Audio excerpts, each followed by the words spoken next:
Le premier roi portugais est-il un immigré? Lorsque j'étais enfant et que nous allions au Portugal chaque été au mois d'août, pendant le trajet, mon père adorait nous raconter de petites histoires, de petites anecdotes sur l'histoire du Portugal, afin de ne pas oublier qui nous sommes et d'où nous venons. Vous savez les enfants, le Portugal, c'est un des pays les plus vieux du monde. Il est né en 1139, après la bataille d'Ourique, et le premier roi du Portugal, c'est Dom Afonso Henrique. Et Dom Afonso Henrique, il est aussi un petit peu français. Enfin, il est plus bourguignon que français, parce qu'à cette époque, la Bourgogne et la France n'étaient pas encore toutes pareilles, complètement la même chose.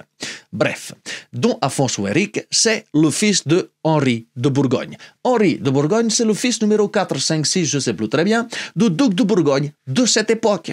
Et à cette époque, si tu n'étais pas le fils numéro 1, tu avais droit à rien du tout, pas de terre, pas de château, pas rien du tout. Alors, pour avoir une vie meilleure, il a tenté sa chance à l'étranger. Il a quitté la Bourgogne et il est venu en péninsule ibérique, parce qu'à l'époque, il n'y avait pas encore d'Espagne. Il a travaillé pour le roi de Castille, Léon et Galice. Il a bien travaillé et le roi, il lui a donné une petite succursale qui s'appelait le Condado de Portucalens et lui a aussi donné la main de sa fille, Thérèse de Léon. Et ensemble, ils ont eu un fils, Afonso Henrique. Et donc, Afonso Henrique, quand son père il est mort, il est devenu le comte de Portucalens. Et du coup, un jour, il en a eu marre de payer des impôts. Alors il a dit, moi maintenant je vais monter ma boîte, le royaume de Portugal. Alors si jamais un jour les enfants vous disent, ici en France, espèce d'immigré, vous avez qu'à répondre, c'est vrai, mais c'est toi qui as commencé.